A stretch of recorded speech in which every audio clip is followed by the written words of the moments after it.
Hello everyone, my name is Evie Lupine. Welcome back to my channel, and today I have another video for you all. Today we are going to be continuing the conversation that we started earlier this week in regards to a specific situation that is ongoing in the BDSM community. So if you haven't seen that video already, I highly recommend you go and check it out because it is going to give you the full context for the conversation we'll be having today. But if you haven't, I'll just go ahead and give a quick summary now. So basically what had been happening is over the course of a few days on Fetlife, numerous credible allegations came out about a specific well-known person in the community. And in these allegations, there were a few commonalities. One being that this person was lying about their relationship style. They were going to some people and saying, oh, I'm monogamous, we're in a monogamous relationship, going to other people and saying that they were open and poly and that it was okay if they had sex or whatever else, and then lying by omission, not telling other partners about each other or not revealing the extent that their relationship had gone to. At the same time, they were also lying about condom usage and safer sex practices in general. They were either not showing or not talking about recent sexual health testing that at this point I don't even actually know ever happened, or if they were just saying they did it just to say that they did it.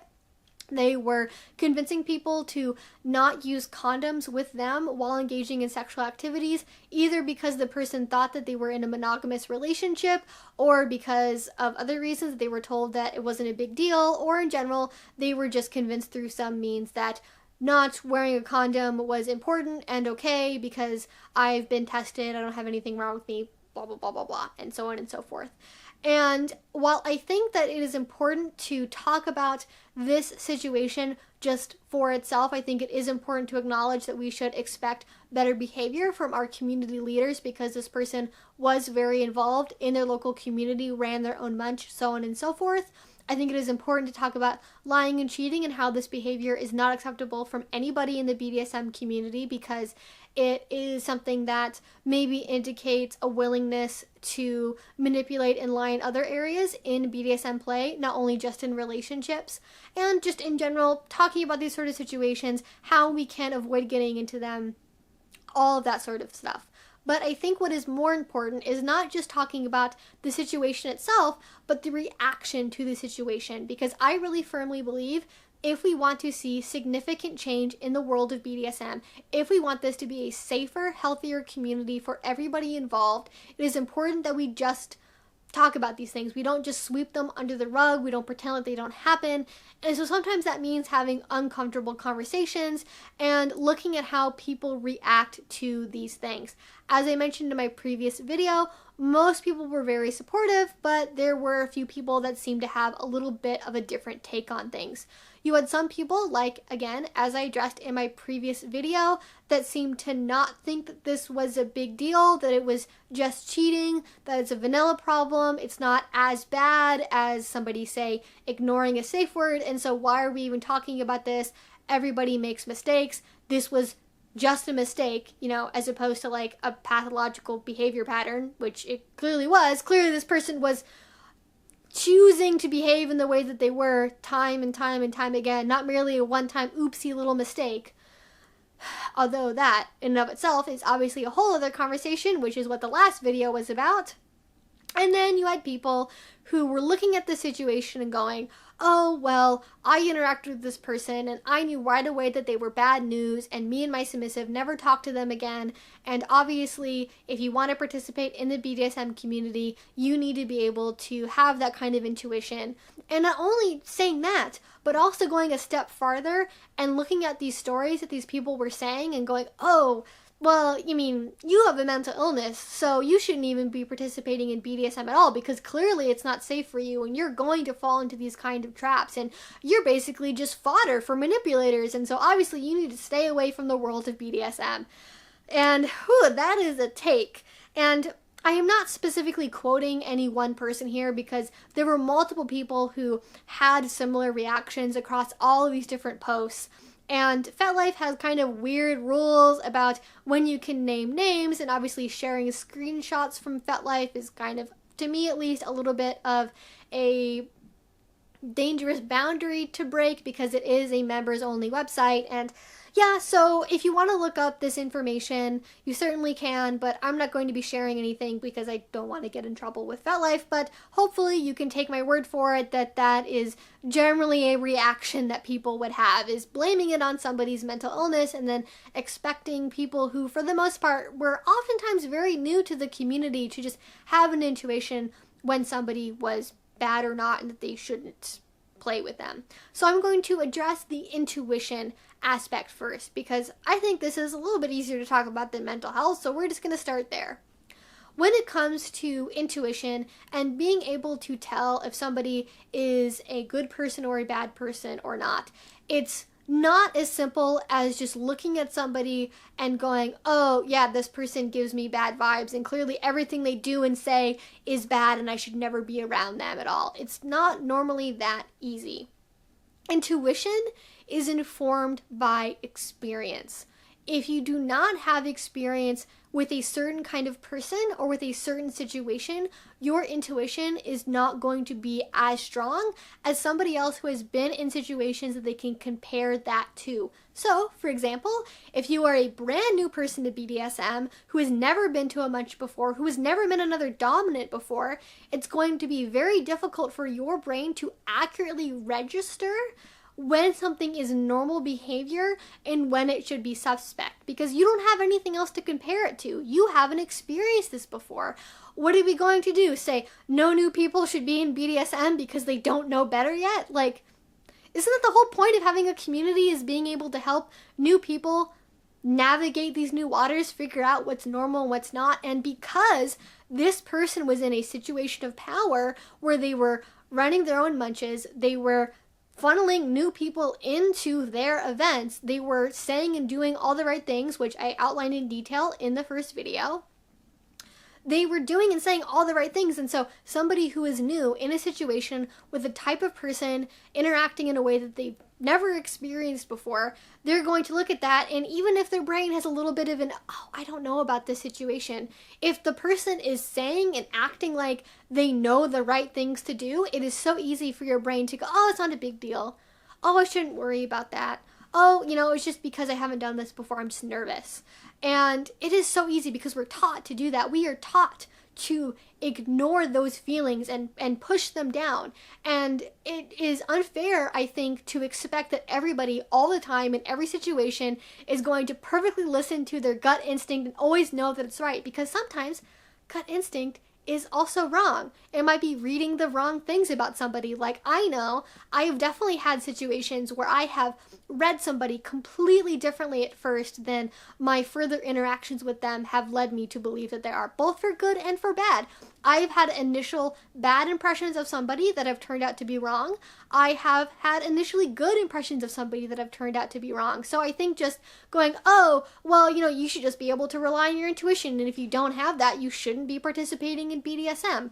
What I think is a more appropriate reaction to this situation is addressing how we could better inform new people so they don't end up in situations where they don't have any other resources, they don't have anything else to judge this situation against. I am very pro orientation. I think orientations when somebody is new to an event or a dungeon or a club or whatever is so helpful because it gives that person a framework not only for how that event space works, but ideally also how other people interact, what is normal to hear, and what is something that you should be on the lookout for. Something else that is really important are support groups. There are dominant and submissive support groups that are specifically for different people, and switches can generally go to them as their D-type side or as their S-type side. It's not something that's always exclusive. No switches allowed, although I'm sure different areas are different about that.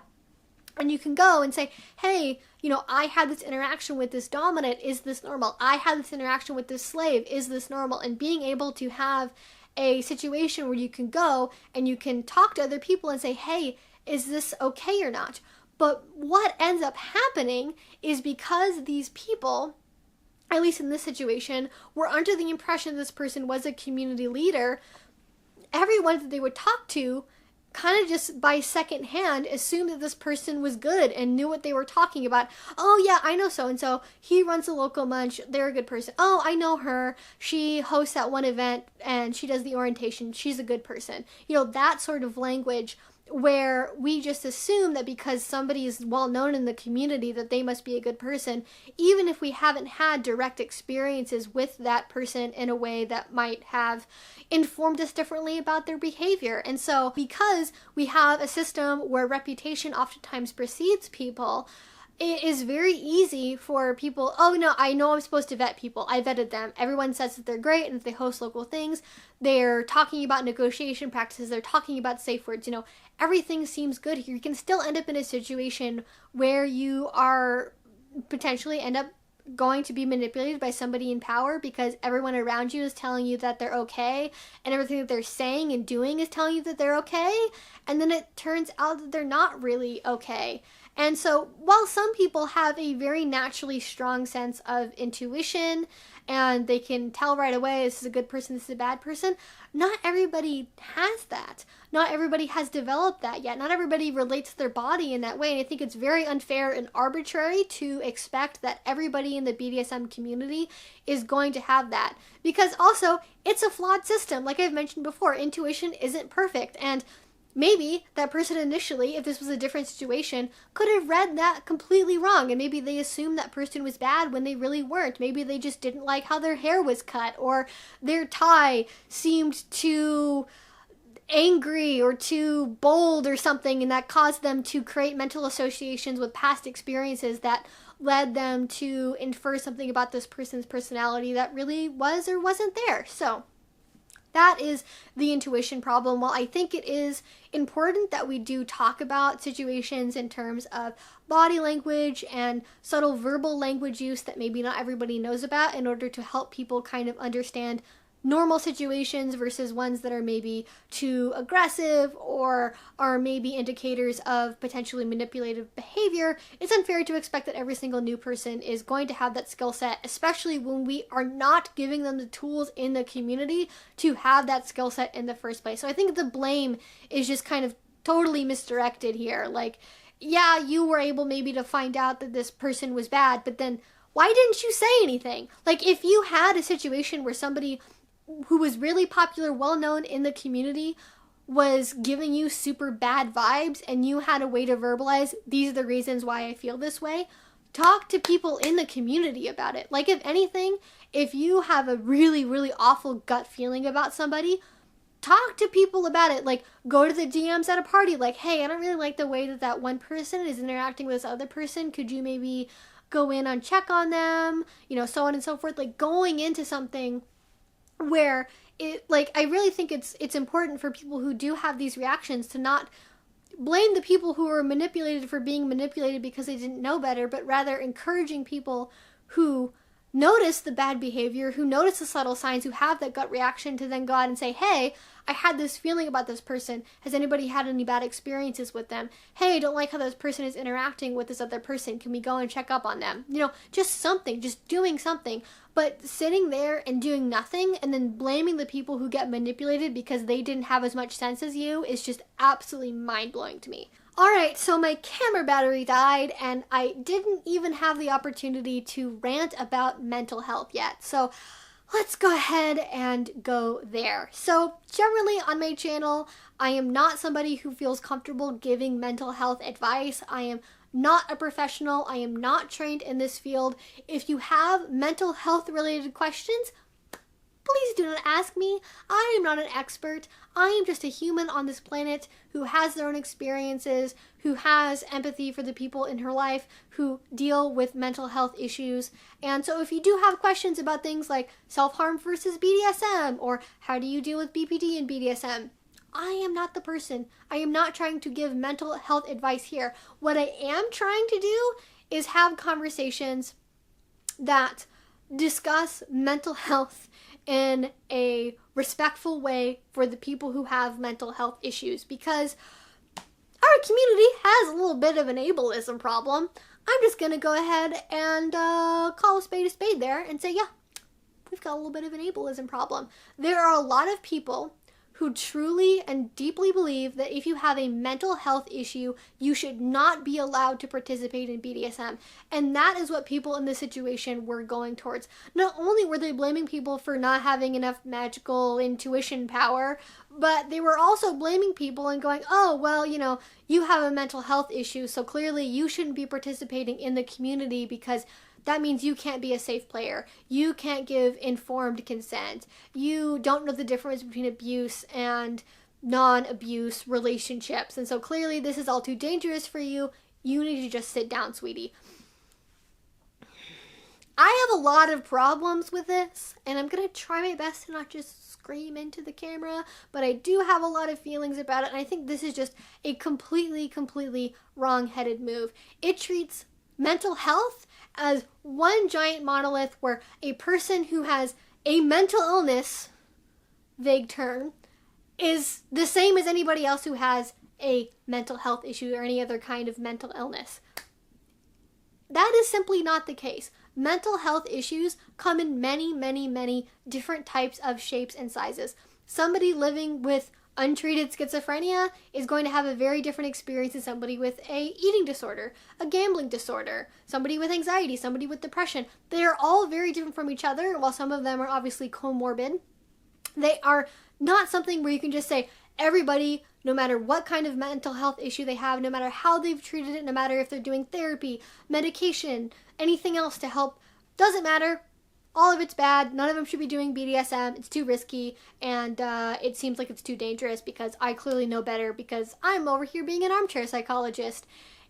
That is just not an appropriate reaction, I think, because the only person who truly really knows how a mental health issue affects their ability to do BDSM is the person who has that mental health issue. The only person who really knows is going to be the person who's in their own head every day, who knows the treatments that they're doing, that knows their own limits, boundaries, triggers, past traumas, all these other things. Only person who really truly understands and knows that is the person who is living that experience. And what is the solution to the situation if we do just take it by assumption that mental illness is too risky and we shouldn't allow anybody who has it to participate in BDSM? Like, are we just gonna, one day decide, okay, all dungeons now, we have to have this mental health intake form when you join as a member, and you have to take it every single time you go to a dungeon party, and if you score below a certain threshold, you're not allowed to come in? What's that going to do? The only thing that is really going to do is cause the people who have mental health issues to do their BDSM in private, at home, alone, without community resources, without being able to go to support groups, without being able to vet their partners, and that's going to have really awful health outcomes. So even if we don't take it to the extreme, even if we just say ostracize people in the BDSM community for having mental health issues, similar outcomes can still happen. It's going to be a more minor version of that, but it limits people's ability to be able to access resources that would be helpful in order to be able to have this safe and healthy BDSM that we obviously feel is so important. And it's more important, I think, that we have open conversations about mental health issues rather than shoving them into the dark, telling people that they shouldn't be doing BDSM if they have these things, because people are going to do BDSM regardless. So it's probably going to be better for the community if we can just talk about it, if we can support each other, if we can give people the ability to talk about what affects them and how, and in a way to where they can get and give informed consent with their partners. Because if we stigmatize mental health issues, if we tell people that they shouldn't talk about them, and if they have those issues, they shouldn't be in BDSM, people are just going to feel really scared to talk to their partners about their issues because they're going to think, oh, this person's not going to want to play with me anymore if they know this thing about me. And that, again, I think it just leads to worse outcomes if we try to approach it from that direction. No, rather what we need to look at are people who are actively selecting for people who have specific mental health issues and or histories of trauma, because that might make them an easier victim. What ends up happening is it's like manipulators have found this little trifecta of things that they need to look out for, and it's young and new and also people who have mental health issues. If somebody is repeatedly going after the single 18-year-old person who has a mental health history, who has a trauma history, who doesn't know anyone else in the community, maybe we need to look at that person's behavior and go, why do they keep selecting this very specific, oftentimes very vulnerable type of person? Is there a reason for that? Maybe. And it's because people who are new, people who are young, and people who live with mental health issues. And it does make BDSM more complicated. And with a respectful, a consent-based partnership, these things are just simply things that you negotiate around. There are things that you figure out how to work with. In a manipulative relationship, it's a totally different world, because those are things that are going to be ammunition to keep that person as a victim. It is going to be something that is used against them, as opposed to something that you navigate around as you would any other difficulty in a relationship. And I think it is, again, more important that we look at the behavior of people who decide that it's something that they need to look out for in a partner, that to be young and new and inexperienced and having mental health issues, because they are going to be better victims. The problem is not people who have mental health issues. It's the people who specifically go after and predate on people who have mental health issues. And as a community, it is absolutely insulting to me that we would care more about people who have mental health issues than the people who are incorporating it as part of their manipulation tactics to specifically go after that type of person. Do better. Our community can do better. It's absolutely just bizarre to me that we would have a community where we believe people should expect to be manipulated, and if they don't have the good sense not to be, then it's their fault? Like, shouldn't we be striving for a community where we can reduce abuse and manipulation problems down to the least number possible, as opposed to simply blaming people for not knowing better? Shouldn't we be having conversations focused around bettering the community and how to hold our community to a higher standard, rather than blaming people for becoming a victim? It's mind-blowing. It's absolutely mind-blowing. And I think if we can redirect this conversation to focus more around what we can improve, what we can do better, how we can help people that are in potentially bad situations, I think that is going to be so much more productive long term. I think that is going to lead to better outcomes. And again, like, what does it say about our community that people's reaction is that they should expect to be abused and manipulated? What does that say? What does that say? What should we be improving? Clearly something is wrong if we should just respond to people with the expectation that, well, of course you were abused. Well, of course you should have expected that he was going to be manipulative, or they were going to be manipulative, or she was going to be manipulative. Like, why is this a thing? I don't understand. All right, so I think I'm going to stop rambling there. I think I have said entirely enough for this conversation.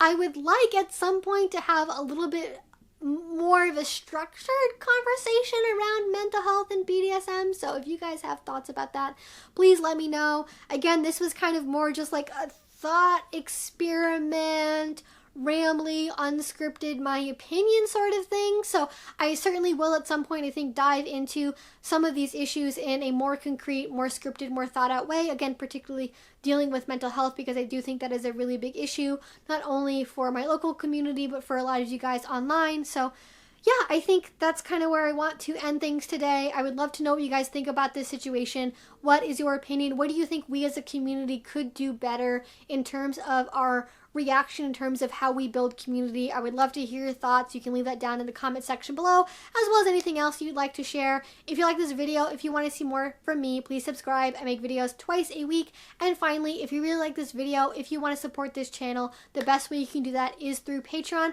Link to that will be down below. It allows me to give you guys access to all sorts of exclusive perks, rewards, photo shoots, extra videos, early previews, all sorts of good stuff. So if you haven't already, please check that out. Link again is down below. If you do already support me on there, thank you so much. It means the absolute world to me. And until I see you guys next time, I hope you have a great rest of your day and a great rest of your week. Bye-bye.